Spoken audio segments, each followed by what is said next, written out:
नमस्ते साथियों, जय देशियों। साथियों, आप सभी का इस क्लास में बहुत बहुत स्वागत है। साथियों, जैसा कि आप लोग जानते हैं कि देश योग में हर त्योहार को बड़े ही अच्छे तरीके से मनाया जाता है और हर त्योहार के पीछे की वैज्ञानिकता का अध्ययन किया जाता है और उसको हम बहुत ही वैज्ञानिक तरीके से और बृहद रूप में मनाते हैं। इसी क्रम में साथियों, मैं आज आप लोगों से करवा चौथ व्रत की चर्चा करूंगा। तो चलिए हम लोग क्लास शुरू करते हैं।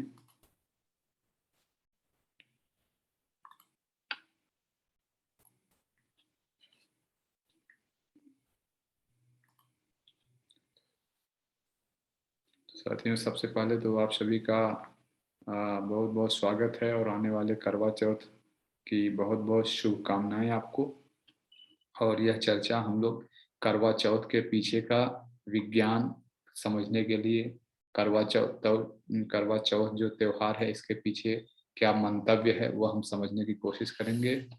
साथियों, सबसे पहले मैं आप सभी लोगों को करवा चौथ व्रत की शुभकामनाएं देता हूँ। ईश्वर से मैं यही प्रार्थना करता हूँ कि यह करवा चौथ आप सभी के लिए सुख समृद्धि लेकर आए। और साथ ही हम लोग पहले प्रेयर से क्लास शुरू करते हैं। First prayer. ओम शनावतु सहनौ भुनक्तु सह वीर्यं करवावहै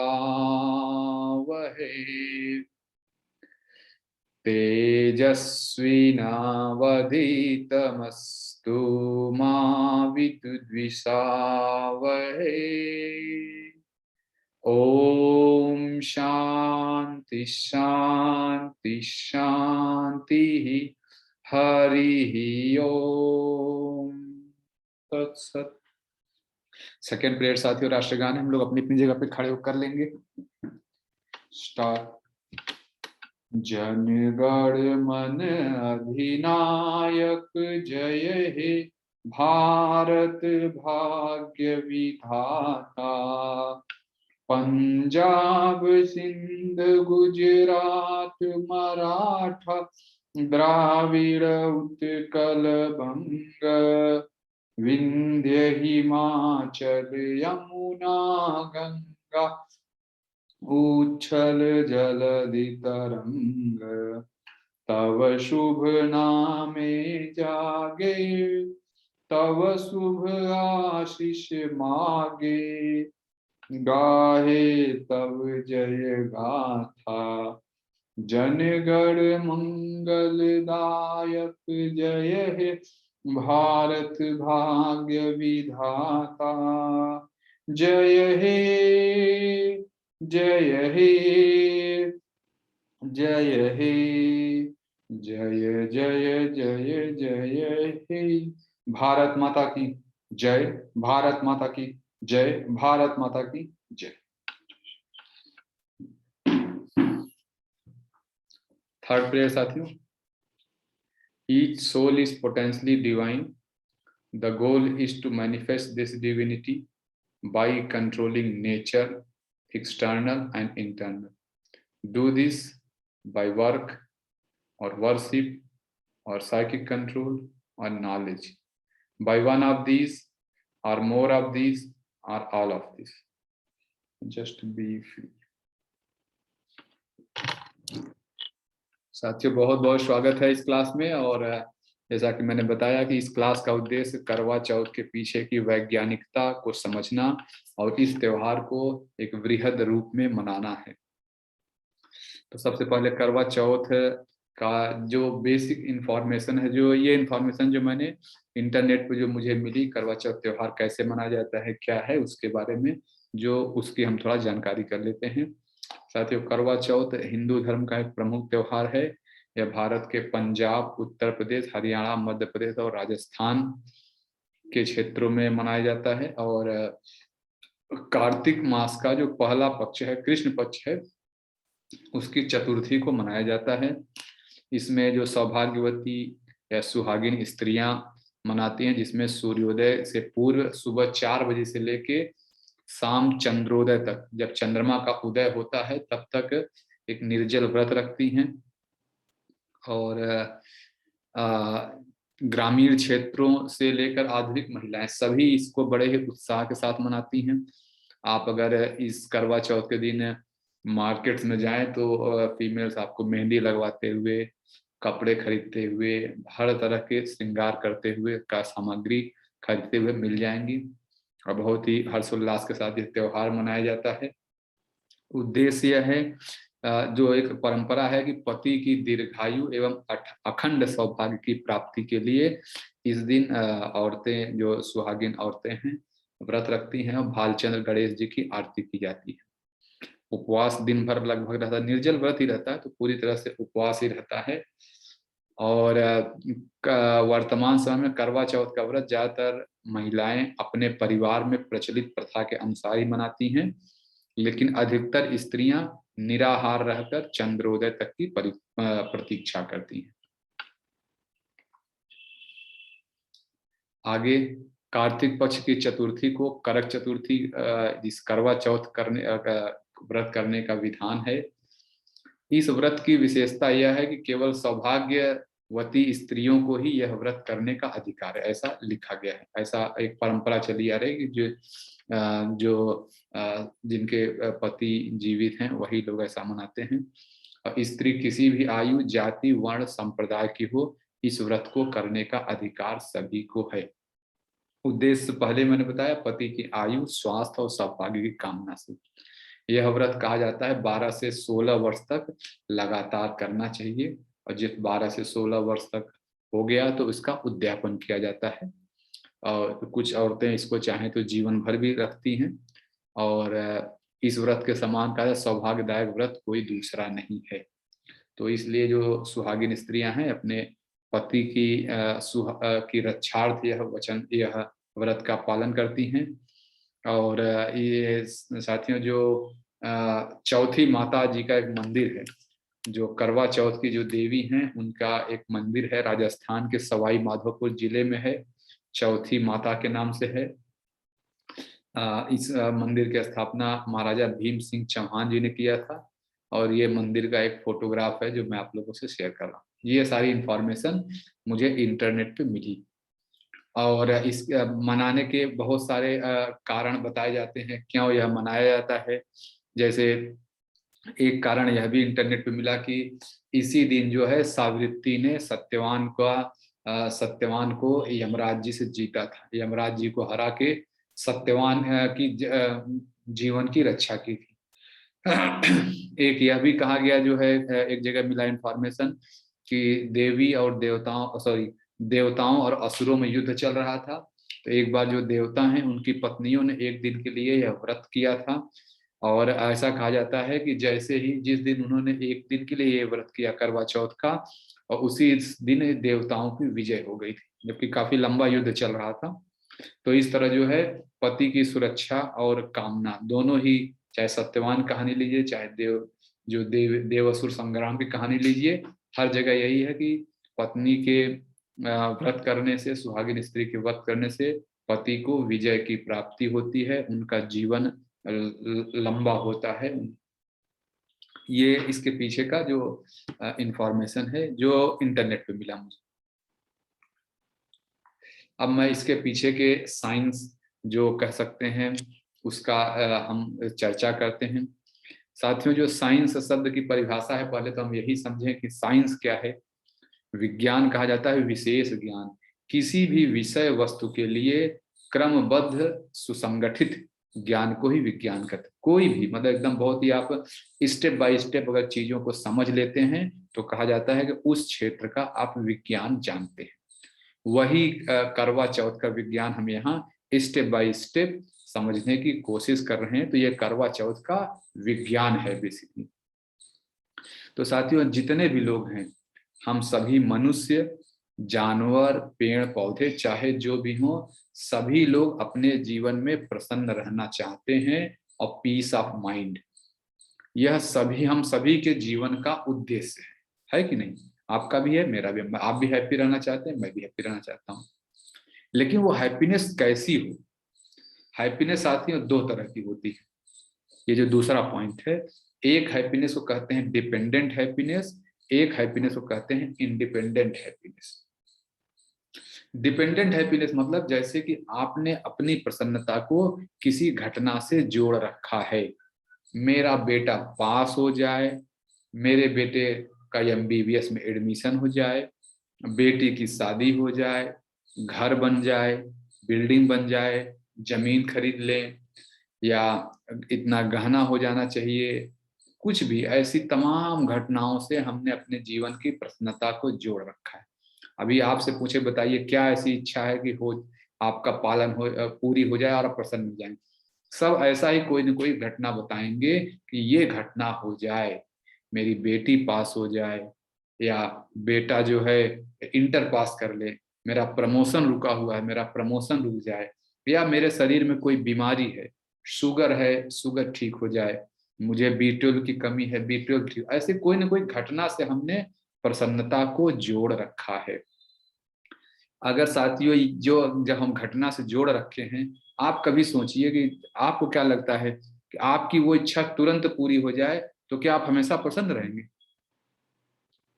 आपके बेटे की शादी नहीं हो रही है, बेटे की जॉब नहीं लग रही है, बेटे का एग्जाम नहीं हो रहा है, या बेटी के साथ यही हो रहा है, या प्रमोशन आपका रुका हुआ है, प्रमोशन होते ही जो प्रसन्नता होती है, क्या आप देखिए वो क्षण भर की नहीं होती, बस घंटे 2 घंटे बाद आप सब भूल जाते हैं।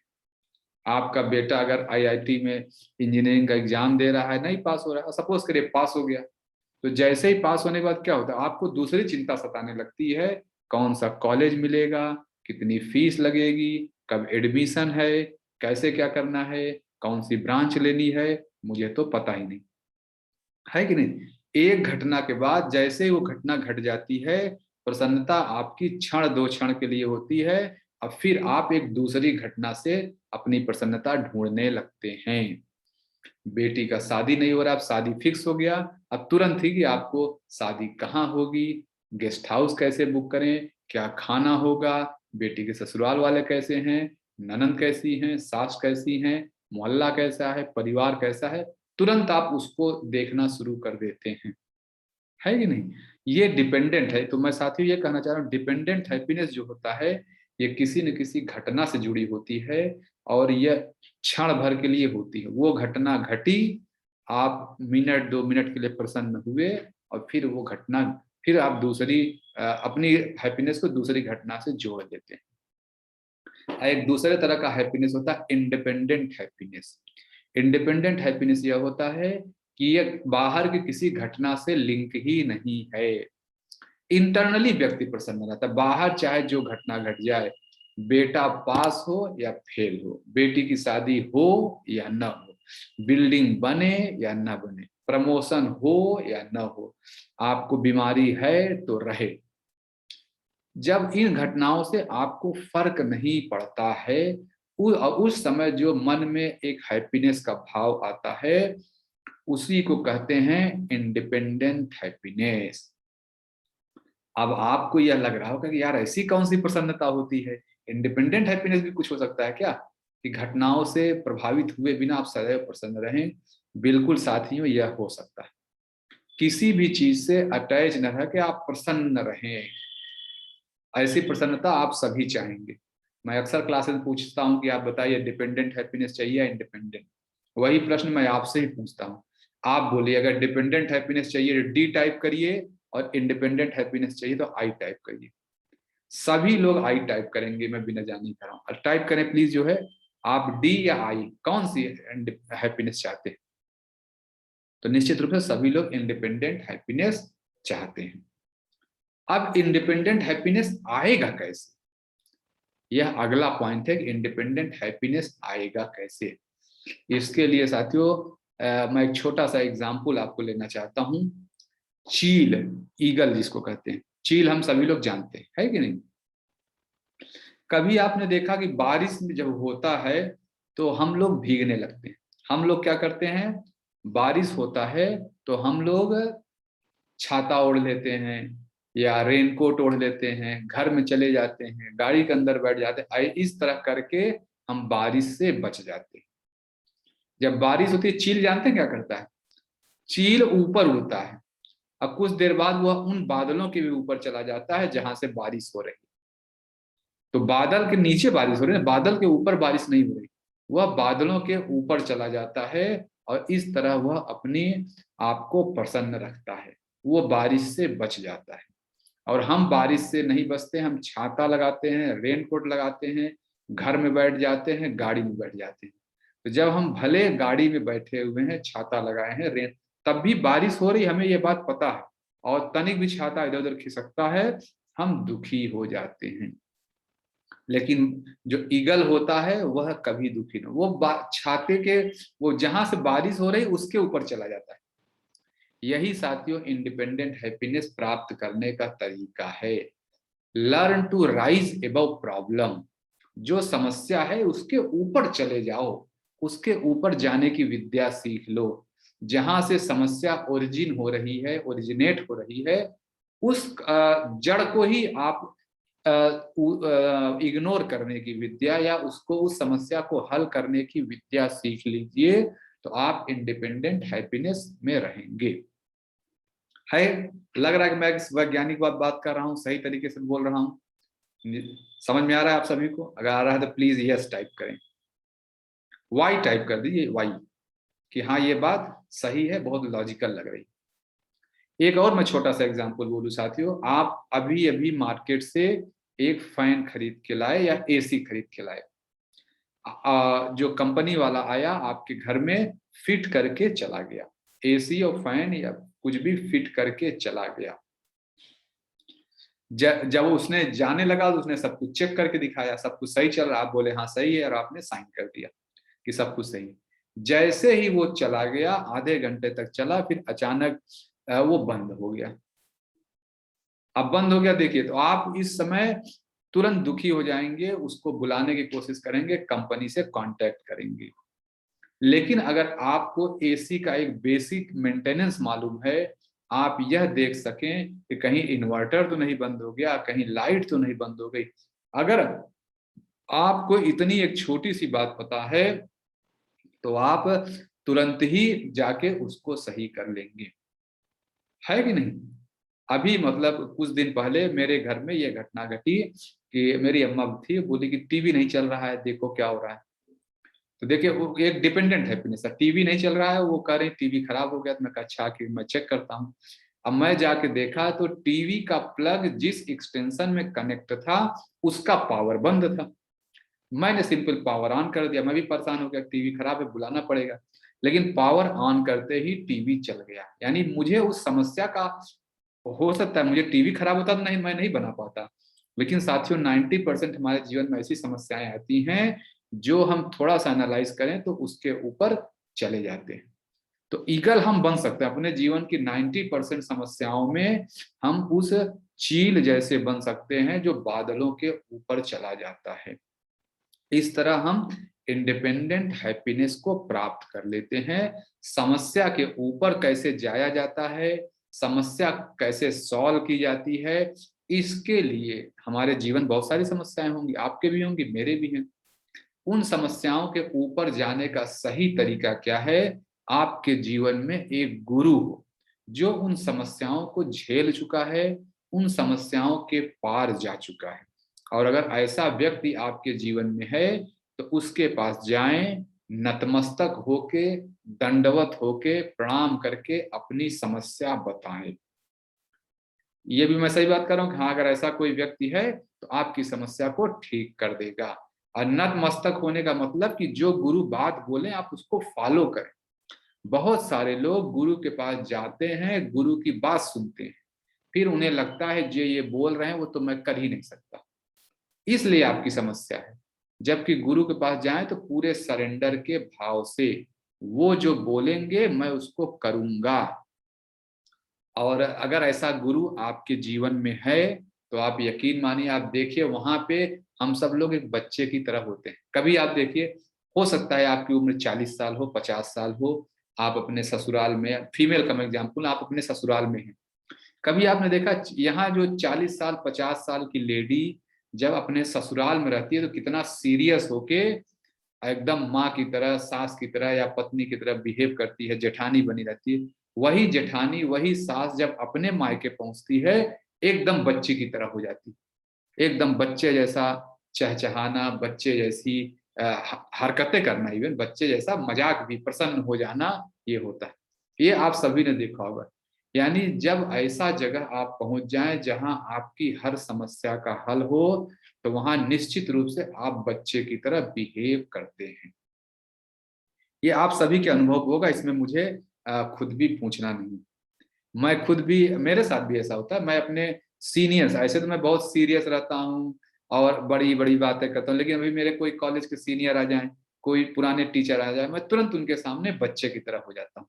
एकदम बच्चे की तरह बात करना, बच्चे की तरह खेलना, सब शुरू। आपका भी वैसे होता होगा।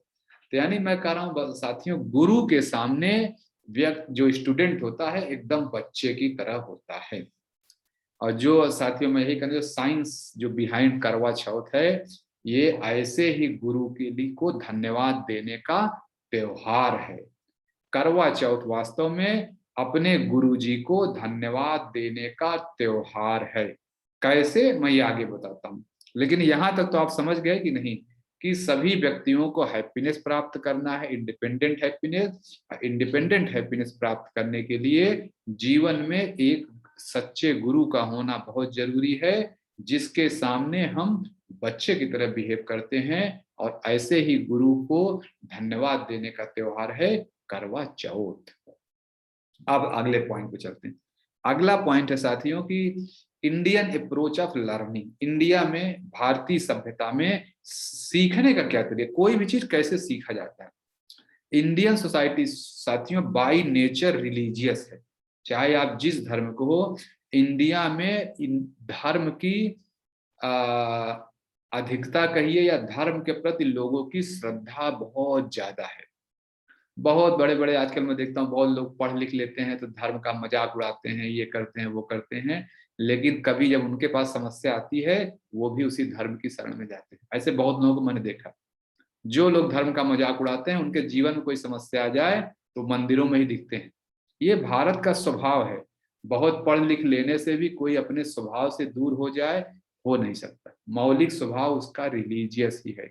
इंडिया, भारतीय सभ्यता के, भारत की मिट्टी में उगे हुए हर मानव के जीवन में धर्म का बहुत महत्व है। बाई नेचर हम धार्मिक प्रवृत्ति के लोग हैं। और इंडिया में कोई भी चीज, भारतीय सभ्यता में कोई भी चीज उदाहरण देकर समझाने की एक परंपरा बनी हुई है। आप उपनिषद पढ़िए, कुरान पढ़िए, बाइबल पढ़िए, कहीं भी पढ़िए, भारत में आप देखिए, भारत के जो लोग हैं हर चीज को उदाहरण से समझते हैं और उदाहरण से समझाते हैं। यही लर्निंग का बेस्ट तरीका है। तो इंडिया में ये चीज अडॉप्ट किया, इसीलिए इंडिया में विज्ञान की बहुत कठिन से कठिन बातें, बड़ी बड़ी बातें, बड़ी बड़ी बातों को धर्म से जोड़कर सिखाया जाता है। ये इंडियन अप्रोच ऑफ लर्निंग है। भारत ऐसा ही सीखता है, भारत के लोग ऐसे ही सीखते हैं। तो अब मैं आपको बताता हूं कि देखिए कितना बड़ा साइंस है और कैसे हमें एग्जाम्पल से समझाया जाता है, करवा चौथ के एग्जाम्पल से। तो अब साथियों हम मेल फीमेल डिफाइन करने चल रहे हैं। मेल किसको कहते हैं, फीमेल किसको कहते हैं। और करवा चौथ देखिए, अभी तो जन्म कहते हैं, मेल फीमेल का त्योहार है। अभी हम मेल तो समझे, मेल कहते किसको हैं, फीमेल किसको कहते हैं।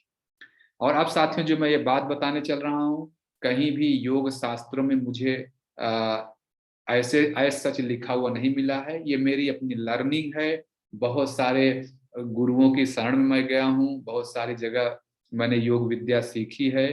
तो ऐसे ही किसी गुरु से मुझे इस मेल फीमेल की डिफिनीशन मिली थी। ठीक है, तो वही मैं चर्चा कर रहा हूँ। इसको आपको ये किताब में लिखा हुआ नहीं मिलेगा, मैं ये कर रहा हूँ। ये बस मेरे गुरुजी थे, उनसे मेरी चर्चा हुई, बहुत लंबी चर्चा हुई। और गुरुजी मतलब जिनसे मैं सीख लेता हूँ, मैं उनको गुरु ही मानता हूँ, चाहे वो कभी देश योग में स्टूडेंट बन के ही आए हों। लेकिन अगर उनसे मैंने कोई चीज सीख लिया तो मैं उसको गुरु मानता हूँ। तो ऐसे ही एक गुरु से मेरा मतलब संपर्क हुआ और उनसे चर्चा करके मैं मेल फीमेल की को डिफाइन कर पाया, जो मैं अभी आपको बताने चल रहा हूँ। ठीक है साथियों, जो योग में ह्यूमन पर्सनालिटी जिसको कहते हैं, जैसे आप मुझे देख रहे हैं, स्क्रीन पे आप देख रहे हैं, तो मैं, आप मेरा पर्सनालिटी का एक हिस्सा देख रहे हैं। जो मुझे आप देख रहे हैं यह मेरा ग्रॉस बॉडी है। इस समय मेरे मन में कौन सा थॉट चल रहा है और क्यों चल रहा है यह आपको नहीं दिख रहा है। बस आप देख रहे हैं कि हाँ एक व्यक्ति है जो हम लोगों को करवा चौथ के बारे में बता रहा है। तो साथियों, हमारे जो पूरी व्यक्तित्व होता है, मेरी पूरी पर्सनालिटी 3 शरीर से मिलकर बनी है। पहले को बोलते हैं ग्रॉस बॉडी जो आप देख रहे हैं। दूसरा होता है सटल बॉडी जो मेरे अंदर विचार इत्यादि चल रहे हैं। अब काउजल बॉडी होता है तीसरा, क्या ऐसी घटना घटी जिसकी वजह से यह विचार चल रहे हैं। तो ग्रॉस बॉडी, सटल बॉडी और काउजल बॉडी, यह 3 तरह की बॉडी होती है। जैसे ग्रॉस बॉडी में बहुत सारे अंग होते हैं, कान, नाक, आंख, हृदय, फेफड़ा, किडनी, ऐसे हम कह रहे हैं ना, ऐसे ही सूक्ष्म शरीर जो सटल बॉडी है उसके भी ऑर्गन्स होते हैं और उसके ऑर्गन्स को ही चक्र कहा जाता है। चक्र, मानव शरीर में 7 तरह के चक्र हैं। ये आप लोग जानते हैं। ये अगर आप दाहिने साइड में जो दिख रहा है पिक्चर, 7 चक्र, मूलाधार चक्र, स्वाधिष्ठान चक्र, मणिपुर चक्र, अनहत चक्र, विशुद्धि चक्र, आज्ञा चक्र और सहस्रार चक्र, यह 7 तरह के चक्र होते हैं। और इन चक्रों की अलग अलग क्वालिटी है। जैसे हमारे स्थूल शरीर में यानी जो ग्रॉस बॉडी है, इसमें हृदय का अलग काम है। हृदय क्या करता है, पूरे शरीर में ब्लड ले जाता है, पहुंचाता है। फेफड़ा क्या काम करता है, पूरे ऑक्सीजन को बाहर से लेता है और पूरे शरीर में फैलाता है। स्टमक का क्या काम करता है, जो मुंह के रास्ते गया उसको पचाता है। किडनी का क्या काम करता है, ब्लड को फिल्टर करता है। तो देखिए हर अंग का अलग अलग काम है। ग्रॉस बॉडी ऐसे ही साथियों जो सूक्ष्म शरीर होते हैं उसमें जो अंग हैं चक्र, इन सभी चक्रों का अलग अलग काम है। यह हमारे व्यक्तित्व में अलग अलग गुण लेकर आते हैं। मूलाधार चक्र वाला जो व्यक्ति होता है उसका यह गुण है कि वह व्यक्ति सर्वाइवल के लिए लड़ता रहता है। वह व्यक्ति घर, बिल्डिंग, मतलब पैसे के लिए यह व्यक्ति कुछ भी कर देता है। संपदा के लिए यह व्यक्ति कुछ भी करता है। यह मूलाधार चक्र वाला का गुण है। ग्रॉस जिसको मूलाधार चक्र मतलब हमेशा पैसे वगैरह के पीछे भागना। स्वाधिष्ठान चक्र का वह गुण है, स्वाधिष्ठान चक्र हमारे शरीर में क्रिएटिविटी और प्रोजेनी, जो एक सेक्सुअल टेंडेंसी है, वो जो कला के क्षेत्र में जो लोग आगे होते हैं वह स्वाधिष्ठान चक्र की वजह से आता है। मणिपुर चक्र हमें जो हमारे अंदर होता है ना, हमारा मान अपमान हो गया, हमारा ऐसा प्रतिष्ठा हो गया, सम्मान हो गया, ये जो चीजें हैं, ईगो वाली जो चीजें, अभिमान वाली जो चीजें हैं, यह मणिपुर चक्र के वजह से आता है। अनहत चक्र से हमारे व्यक्तित्व में प्रेम का गुण फैलता है। हम बहुत ज्यादा लोगों को प्रेम करना जानते हैं, वो अनहत चक्र का गुण है। विशुद्धि चक्र सत्य का गुण है। विशुद्धि चक्र वाला व्यक्ति सत्य बोलने की तरफ आगे बढ़ जाता है। आज्ञा चक्र जिसका एक्टिवेट होता है वह व्यक्ति घटनाओं के पीछे का सत्य देखने लगता है। और जो सहस्रार चक्र होता है यह मैक्सिमम डेवलपमेंट, इसमें व्यक्ति ब्रह्मांड के साथ एक हो जाता है। तो यह देखिए 7 चक्र का मैंने बता दिया। अब इसके बाद जो हार्ड पावर और एक सॉफ्ट पावर, यह भी ऐसे मेरी समझ है, कहीं ऐसा लिखा नहीं। जो जो नीचे के 3 चक्र के लोग हैं, जो मूलाधार चक्र, स्वाधिष्ठान चक्र, मणिपुर चक्र, हम में से बहुत सारे लोग होंगे जो पावर, प्रतिष्ठा, पैसा, ईगो, सेक्सुअल टेंडेंसी, सिर्फ इन्हीं को ही जीवन मानते हैं। पैसा आ जाए, लोग मेरा मान सम्मान करें, मेरा प्रमोशन हो जाए, मुझे बिल्डिंग बना लूं, मुझे घर बना लूं, ये सारे चीज जो होते हैं, ऐसे ही 3 चक्र, यानी जिन लोगों के ये 3 चक्र उदित होते हैं, और कहा जाता है, या मैं कह रहा हूं, मतलब हार्ड पावर कहीं ऐसे लिखा नहीं, इनको कहा जाता है ये सांसारिक लोग। संसार के लोग इन्हीं सब की बात करते रहते हैं। पावर, प्रतिष्ठा, पैसा, ईगो, एंगर और कला के क्षेत्र में आगे रहेंगे, ये सारे वो लोग हैं। लेकिन मैंने लिखा power, respect, position, money, ego, anger, hard power. संसार के लोग हार्ड पावर के क्षेत्र में घूमते रहते हैं। लेकिन जो ऊपर अनहत चक्र, विशुद्धि चक्र, आज्ञा चक्र, सहस्रा चक्र, इन लोगों का स्वभाव क्या होता है, ये लोग प्रेम करते हैं, दूसरों की केयर करते हैं, क्षमा करते हैं, सदैव सत्य बोलते हैं, अहिंसा का पालन करते हैं, ब्रह्मचर्य का पालन करते हैं, ईश्वर के प्रति पूरी तरह से समर्पित रहते हैं, इंद्रियों के ये गुलाम नहीं होते हैं। संसार के लोग इंद्रियों को गुलाम होते हैं और सॉफ्ट पावर वाले लोग इंद्रियों के गुलाम नहीं होते हैं। आपके लाइफ में भी ऐसे लोग होंगे, है कि नहीं? और जिनका साथियों सातों चक्र उदित हो जाए, जो आप ये कहिए कि जो तीन शुरू के तीन चक्र के लोग मतलब स्पिरिचुअल बहुत कम होते हैं, कभी कभी इनमें स्पिरिचुअलिटी जगती है, नहीं तो ये सेल्फिश मोटिव, हमेशा अपना भला सोचते हैं, दुनिया का लाख रुपए का नुकसान हो जाए, मेरा 1 रुपए का नुकसान नहीं होना चाहिए। ये लोग, इन्हीं लोगों को, अच्छा मैं पहले आगे चलता हूँ, थोड़ा सा अभी सीक्वेंसली चलता हूँ। इन लोगों को हार्ड पावर कहते हैं और ऊपर वाले लोगों को सॉफ्ट पावर, जिनका ऊपर का 4 चक्र जगह सॉफ्ट पावर, नीचे वाले को हार्ड पावर। अब मानव जीवन का क्या उद्देश्य है? बिल्कुल सॉफ्ट पावर की मैक्सिमम लिमिट को प्राप्त कर लेना, यानी लव, केयर, फॉरगिवनेस, ट्रूथ, अहिंसा, ब्रह्मचर्य, सरेंडर, इस तरह के गुणों को डेवलप कर लेना। और जिसके अंदर इस तरह के गुण पूरी तरह से डेवलप हो जाते हैं, उसी को योग में कहा जाता है, अरे इनको तो समाधि मिल गया, ये समाधि की अवस्था में है। कभी भी उनको सांसारिक चीजें अट्रैक्ट नहीं करती हैं। पावर हो गया, आपने बहुत उनको रिस्पेक्ट दे दिया, उनको पैसा दे दिया, यह सब बातें ऐसे लोगों के लिए महत्वहीन हो जाती है। यह है goal of human life is समाधि। तो यह साथी हम लोग अभी तक समझ पाए कि ह्यूमन पर्सनालिटी का असली उद्देश्य, हम सभी का, मेरा भी और आपका सभी का उद्देश्य है कि हम समाधि की उस अवस्था को प्राप्त करें जिसमें व्यक्तित्व का अधिकतम विकास हो। और यह अधिकतम विकास क्या पहले किसी का हुआ? निश्चित रूप से स्वामी विवेकानंद, रामकृष्ण परमहंस, मीराबाई, रसखान, राम कृष्ण, पैगंबर, जीसस, गुरु नानक देव जी, ये सब लोग ऐसे ही लोग हैं जिन्होंने समाधि की उस अवस्था को प्राप्त किया है। तो क्या समाधि की वो अवस्था प्राप्त करना उन्हीं लोगों का अधिकार है? ऐसा नहीं है। सभी का अधिकार है कि हम समाधि की उस अवस्था को प्राप्त करें, और उस अवस्था को प्राप्त करने के लिए ही बहुत सारे त्योहार बनाए गए हैं। हर धर्म में त्योहार इसीलिए बनाए जाते हैं कि हम आगे की सॉफ्ट पावर, दया, क्षमा, सहनशीलता, धैर्य, इस तरह के गुण हमारे अंदर डेवलप हों। सभी त्योहार, हिंदू धर्म के त्योहार नहीं ही, इस्लाम के, क्रिश्चियन के, सिख धर्म के, चाहे जो त्योहार हो, वो इसीलिए डिजाइन किए गए हैं। अब करवा चौथ भी ऐसा ही एक त्योहार है। ये जस्ट मैंने एक आपको फोटो दिखाने के लिए, अंदर हमारा सबसे अंत में आत्मा तत्व होता है, सबसे अंदर, जैसे कहते हैं ना हमारे अंदर भगवान। स्ट्रक्चर क्या है हमारा? सबसे अंदर आत्मा तत्व होता है, उसके बाहर यहाँ पे जो ये सफेद लाइन है, आप इसको काउजल बॉडी कह सकते हैं, आत्मा, फिर काउजल बॉडी, फिर सटल बॉडी, फिर ग्रॉस बॉडी, फिर आउटर वर्ल्ड। इसको मैं सही कर लूंगा, एक कायदे से एक गोला और होना चाहिए। सटल बॉडी जहां लिखा है यहीं पे काउजल बॉडी भी लिख लेंगे, ठीक है? तो आत्मा, काउजल बॉडी, कारण शरीर, फिर सूक्ष्म शरीर, फिर स्थूल शरीर, फिर आउटर वर्ल्ड, यह स्ट्रक्चर है। इसमें से आपका क्या नेचर है?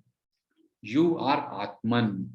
आत्मा जो है यह कभी नहीं बदलता है, हमेशा आत्मा का ही गुण है क्षमा, दया, सहनशीलता, धैर्य, ब्रह्मचर्य, अहिंसा, सत्य, अस्तेय, यह सब आत्मा का स्वभाव है।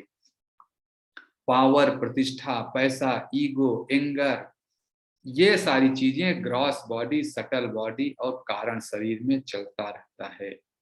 आपका सही स्वभाव आत्मन है, इसीलिए लिखा यू आर आत्मन। अब देखिए यही यहां पर आ गया।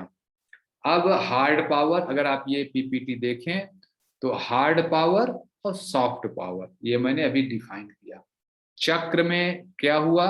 3 तरह के चक्र का क्राइटेरिया आपने देख लिया। क्या कहते हैं, जो शुरू के 3 चक्र वाले लोग हैं, मणिपुर, सॉरी मूलाधार, स्वाधिष्ठान और मणिपुर, इन्हीं लोगों को हार्ड पावर कहा जाता है, इन्हीं लोगों को सांसारिक व्यक्ति कहा जाता है। और इन्हीं और स्पिरिचुअल जो लोग होते हैं, जो सॉफ्ट पावर लेते हैं, जिनके अंदर दया, क्षमा, सहनशीलता, धैर्य, इस तरह के गुण होते हैं, जिनके ऊपर के 4 चक्र, अनहत चक्र, विशुद्धि चक्र, आज्ञा चक्र और क्या बोलते हैं, सहस्रार चक्र जिनके डेवलप होते हैं, उनको सॉफ्ट पावर। और आप साथियों, आप सभी लोग बताइए, क्या आप नहीं चाहते हैं कि आपके अंदर भी दया, क्षमा, सहनशीलता, धैर्य, इस तरह के गुणों का विकास हो? बिल्कुल चाहते हैं, सभी लोग चाहते हैं, मैं भी चाहता हूँ। तो साथियों, यहाँ मैं ये डिफाइन करता हूँ जो मैंने गुरुजी से सीखा था, जिनसे मैंने चर्चा किया। जो लोग वर्डली लोग हैं, जो लोग पावर, प्रतिष्ठा, पैसा, ईगो, सेक्सुअल टेंडेंसी, क्रिएटिविटी या बिल्डिंग, जायदाद, प्रॉपर्टी, ये सब जो लोग करते रहते हैं, जो लोग इस शरीर का पोषण करते रहते हैं, जो लोग इंद्रियों के सुख के पीछे भागते रहते हैं, अपना 1 रुपए का नुकसान न हो, चाहे दूसरे का लाख रुपए का नुकसान हो जाए, इस तरह के स्वभाव के लोग ही मेल कहे जाते हैं। मेल पुरुष ये लोग हैं, संसार में पुरुष की परिभाषा। ऐसे ही लोगों को ऊपर के गुण सीखने की जरूरत है, इसीलिए इनको स्टूडेंट भी कहा गया। ये इस जो पीपीटी देखो, वर्डली के नीचे लिखा है हार्ड पावर, जो हार्ड पावर लेता है यही स्टूडेंट है, यही मेल है। तो संसार में मैं पुरुष की परिभाषा बता पा रहा हूँ, जो पावर, प्रतिष्ठा, पैसा, ईगो, बिल्डिंग, जायदाद, इसी के पीछे भागता रहता है, ईगो के पीछे भागता है, मेरा ये हो जाए, मेरा वो हो जाए। ये जो मैं और मेरा के खेल में, इंद्रिय सुख के खेल में जो व्यक्ति लगा है, वही मेल है। अब आते हैं फीमेल। फीमेल कौन सा व्यक्ति है? जो स्पिरिचुअल है, जो दया, क्षमा, सहनशीलता, धैर्य, अहिंसा, सत्य, अस्तेय, जिसके इस तरह के गुण जिसके डेवलप हो गए हैं, वह व्यक्ति सॉफ्ट पावर वाला व्यक्ति कहा जाता है। और ऐसा ही व्यक्ति समाज में टीचर बनता है, क्योंकि जो नीचे के लोग हैं, सांसारिक लोग, उसको देख के कुछ न कुछ सीखते रहते हैं। जैसे मैंने बताया कि जो 7 चक्र है, नीचे के 3 चक्र तो के बाद ऊपर के 4 चक्र की यात्रा तय करनी। हम सभी को इंडिपेंडेंट हैप्पीनेस प्राप्त करना है, हम सभी को अपने उस अवस्था को प्राप्त करना है जब हमारी पर्सनालिटी का अधिकतम विकास हो, जिसको समाधि कहते हैं। तो हमें निश्चित रूप से जो हार्ड पावर वाले लोग हैं, इनको सॉफ्ट पावर वाले लोगों के सामने स्टूडेंट बन के ही रहना चाहिए। और हार्ड पावर वाले लोग हैं, इन्हीं को मैं मेल कह रहा हूं। जो सॉफ्ट पावर वाले लोग हैं, इनको मैं फीमेल कह रहा हूं। मेल और फीमेल जो होते हैं, यह मानव शरीर से नहीं होता कि कोई फीमेल है, उसके शरीर के अंग अलग हैं, लेकिन अगर उसके मन में पावर, प्रतिष्ठा, पैसा, ईगो, मान सम्मान, मैं मेरा, और या मैं ये कहूँ कि जो इंद्रिय सुख, इस तरह की चीजें उसके दिमाग में हैं, तो स्त्री का शरीर होने के बावजूद भी योग के हिसाब से वह एक पुरुष है। और जो पुरुष, हो सकता है कोई व्यक्ति जो पुरुष का शरीर लेकर घूम रहा है, लेकिन उसको पावर, प्रतिष्ठा, पैसा, ईगो, न उसको क्रोध आता है, न वो बहुत ज्यादा बिल्डिंग, प्रॉपर्टी के पीछे भागता है, मैं मेरा के खेल से आगे है, इंद्रिय सुख उसको अट्रैक्ट नहीं करते हैं, ऐसा व्यक्ति पुरुष शरीर होते हुए भी योग के क्षेत्र में वह स्त्री है। स्वामी विवेकानंद, एपीजे अब्दुल कलाम, महात्मा गांधी, भगवान राम, भगवान कृष्ण, मीराबाई, रसखान, सूर, कबीर, तुलसी, पैगंबर, जीसस, गुरु नानक देव, यह सभी लोग योग के हिसाब से फीमेल हैं। यह सभी लोग योग के हिसाब से टीचर हैं। ये सभी लोग योग के हिसाब से स्पिरिचुअल हैं। हमारे आप जैसे लोग सांसारिक लोग हैं, हम लोग हार्ड पावर के ज्यादा अट्रैक्ट होते हैं। तो हम सभी लोग स्टूडेंट हैं, हमें अब ऐसे टीचरों से सीखना है, और योग के क्षेत्र में हम सभी लोग मेल हैं। तो मैं ये बता पा रहा हूँ साथियों, मेल फीमेल में फीमेल जो है वो टीचर का रोल पे रहती है, और मेल जो है स्टूडेंट के रोल पर रहता है। आप सभी अब से अपने अपने घर में देखें, जनरली फीमेल बाय नेचर दयालु, क्षमावान, धैर्य, ये सब होती हैं, उनके अंदर ये गुण होता है। और किसी भी समाज में यह टीचर की जिम्मेदारी है कि स्टूडेंट अच्छे से ग्रो करे, उस स्टूडेंट अच्छी अच्छी बातें सीखे, है कि नहीं। इसीलिए जो करवा चौथ का त्योहार है, इसमें क्या किया जाता है, देखिए क्या क्या किया जाता है। जो फीमेल होती हैं वो सुबह से शाम तक व्रत रखती हैं, है कि नहीं। आपने भी देखा होगा व्रत रखती हैं। और व्रत रखती हैं तो क्या होता है, इससे वो इंद्रिय कंट्रोल की शिक्षा अपने घर के पुरुषों को, पति, चूंकि यहाँ पति पत्नी कह दिया गया है, पतियों को इंद्रिय कंट्रोल की शिक्षा देती रहती हैं कि देखो कैसे एक दिन बिना पानी के भी रहा जा सकता है, बिना बहुत सारी सुख सुविधाओं को भी रहा जा सकता है। सेंस कंट्रोल, इंद्रियों पे कंट्रोल की शिक्षा देने के लिए ये करवा चौथ बना है। एक करवा चौथ में एक प्रैक्टिस क्या कहा जाता है, शाम को जब चंद्रमा का उदय होता है तो वो जो आटे वाली चलनी होती है उससे इस चंद्रमा को देखती हैं, और फिर अपने पति को देखती हैं, और फिर अपना व्रत तोड़ती हैं। साथियों, अगर इतनी चलनी में से चंद्रमा को देखने का क्या स्पिरिचुअल मीनिंग है, स्पिरिचुअल मीनिंग यह है कि आपके स्टूडेंट के अंदर 1000 कमियां हो सकती हैं, लेकिन अंदर से वह चंद्रमा जैसा शीतल है, वह आत्मा है। जो आत्मा आपके अंदर है वही आत्मा उसके अंदर भी है। तो आप उसकी यानी करवा चौथ का त्योहार क्या सिखाता है कि 1000 बुराइयों के बीच उस व्यक्ति के अच्छाइयों को देखना, उस चंद्रमा के दर्शन करना।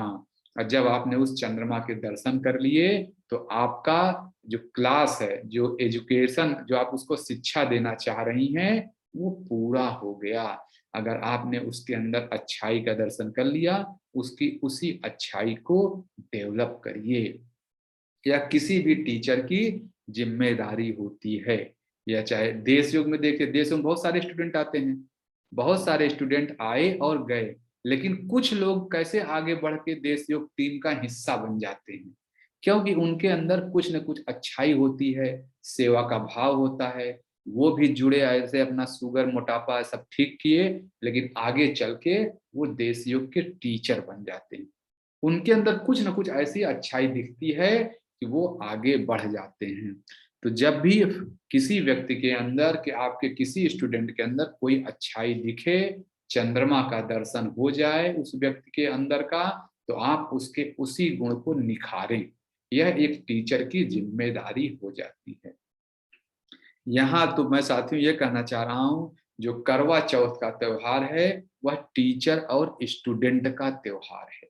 लेकिन मेल फीमेल जो हमारे घर में स्त्री पुरुष होते हैं, उसमें जो फीमेल होती हैं, योग के हिसाब से कहा जाता है कि इनके ऊपर के चक्र जगे, दया, क्षमा, सहनशीलता, धैर्य, अहिंसा, सत्य, अस्तेय, यह सब उनके गुण हो जाते हैं।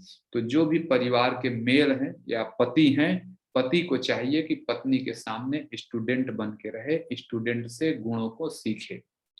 लेकिन इस फीमेल को भी चाहिए कि फीमेल शरीर अगर उसके पास है तो वो फीमेल जैसा बिहेव करे। दया, क्षमा, सहनशीलता, धैर्य, यह सब गुण जब तक उसके अंदर नहीं है, तब तक वह फीमेल शरीर ही है, फीमेल नहीं है। फीमेल शरीर के अंदर, तो ये मैंने पहले बताया कि फीमेल के अंदर भी अगर सांसारिक गुण है तो वो मेल हो जाता है, और मेल के अंदर भी अगर स्पिरिचुअल गुण है तो वो फीमेल हो जाता है योग के हिसाब से। तो योग के हिसाब से हर मेल व्यक्ति की यह जिम्मेदारी है कि वह फीमेल, जो योग के हिसाब से फीमेल दिखे, उनके सामने एज ए स्टूडेंट ही रहना चाहिए।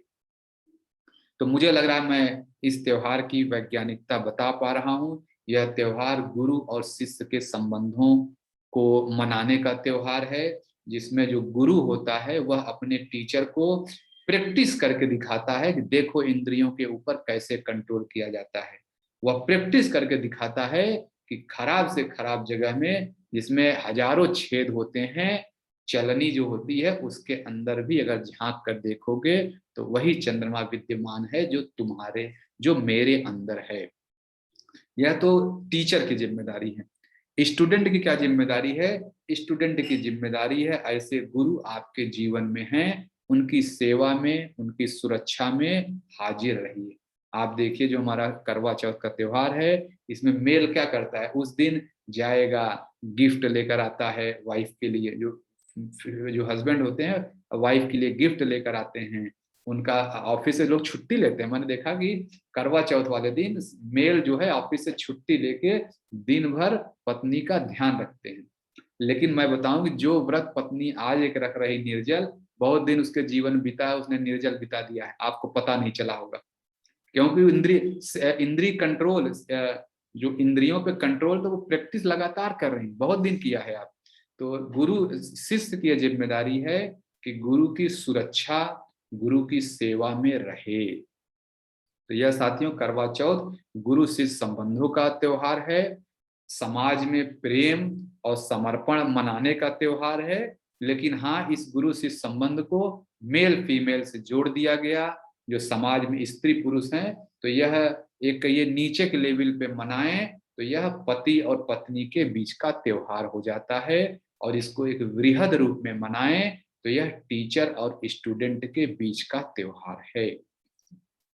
टीचर और स्टूडेंट एक दूसरे के लिए कृतज्ञ, मतलब एक दूसरे को चीजें सिखाएं। टीचर स्टूडेंट्स को उदाहरण देके, खुद एग्जाम्पल बन के इंद्रियों पे संयम रहना सिखाते हैं। टीचर स्टूडेंट को यह सिखाते हैं कैसे खराब से खराब परिस्थिति में हमेशा पॉजिटिव बने रहो, अच्छी से अच्छी चीज देखो। और स्टूडेंट टीचर के लिए समर्पित रहता है, टीचर की सेवा में, टीचर की सुरक्षा में। अब देश योग में, ये देश योग कैसे कहता है, या देश योग में त्योहार कैसे मनाए जाते हैं? देश योग का यही कहना, देश योग की तरफ से मैं सभी को यही कहना चाहता हूं कि करवा चौथ का त्योहार सिर्फ पति पत्नी का त्योहार न रह के बहुत बृहद रूप में मना सकते हैं।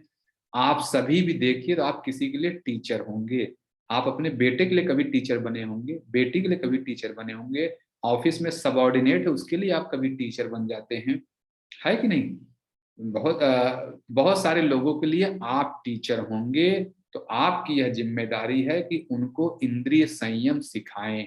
व्रत सिर्फ स्त्री ही रहे ऐसा नहीं है, आप भी अपने स्टूडेंट के लिए, जो आप जैसे आपके तो वाइफ जो है वो आपके लिए टीचर है, लेकिन आपके लिए भी बहुत सारे स्टूडेंट है। आपके बेटा आपका स्टूडेंट हो सकता है, बेटी, सबऑर्डिनेट, छोटा भाई बहन है, ये सब भी, आप भी इनके लिए व्रत रह सकते हैं, मौन धारण कर सकते हैं। ये सब नहीं कर सकते हैं तो पौधारोपण करिए, एक वृक्ष लगाइए इनके नाम से, समाज में जाके कोई छोटा मोटा सामाजिक कार्य कर दीजिए। अपने स्टूडेंट्स के, जो लोग आपसे ज्ञान प्राप्त करते हैं, उनकी भलाई और सुरक्षा की कामना करते हुए।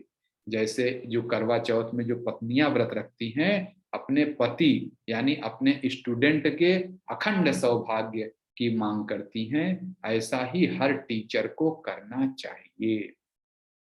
स्टूडेंट की क्या जिम्मेदारी है कि अपने से बड़ों का आशीर्वाद प्राप्त करे, उनके सानिध्य में रहे, उनका केयर करे, यह स्टूडेंट की जिम्मेदारी होती है। तो फिर से मैं कह रहा हूं कि करवा चौथ एक प्रेम और समर्पण का त्योहार है, गुरु शिष्य संबंधों को मजबूत करने का त्योहार है। और देश योग में भी यह त्योहार मनाया जाता है। मनाने के देश योग बहुत सारे तरीके हैं।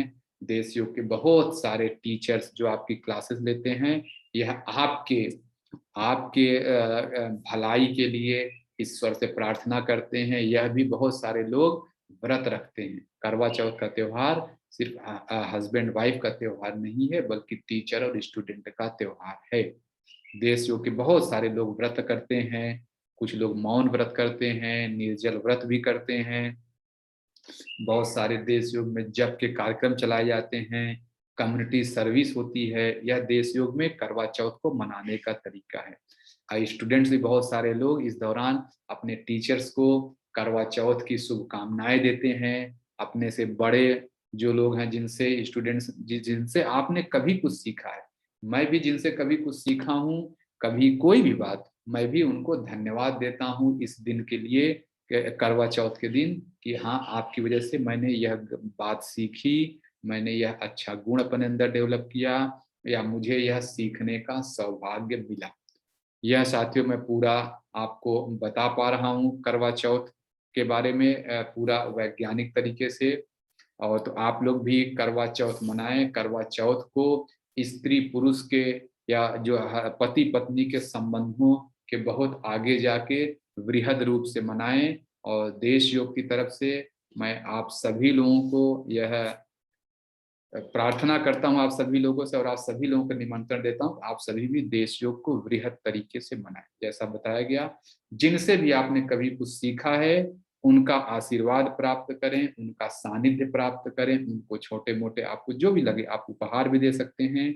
और जो अगर आपसे जिसने सीखा है, जो अगर आप कभी टीचर के रोल में कभी किसी के रहे हैं, तो आप भी ऐसा व्रत रखें, जप करें, प्लांटेशन करें, जो भी एक्टिविटी, कोई भी एक एक्टिविटी अपने स्टूडेंट्स के नाम से करें।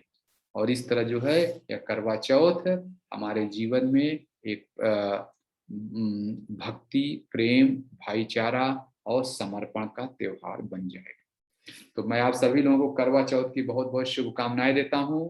और मैं ही चाहता हूं आने वाला करवा चौथ आप अच्छे तरीके से मनाएंगे। और यह जो टीचर स्टूडेंट्स का जो रिलेशनशिप है, जो मेल फीमेल, जैसे मैंने बताया योग में जो मेल फीमेल है उनका रिलेशनशिप है, और जो पति पत्नी है उनका रिलेशनशिप है, यह और भी मजबूत बने। और निश्चित रूप से फिर मैंने बताया, ये बात ध्यान रखने वाली बात है कि सिर्फ स्त्री शरीर होने से कोई स्त्री नहीं बन जाता, और हर वो पुरुष जिसके पास पुरुष शरीर है वो पुरुष नहीं रहता, उसके अंदर भी स्त्री के गुण आ सकते हैं। तो आप सभी लोगों को मैं पुनः करवा चौथ की बहुत बहुत शुभकामनाएं देते हुए आज की क्लास यहाँ से एंड करता हूँ। नमस्ते सभी को। जय देश।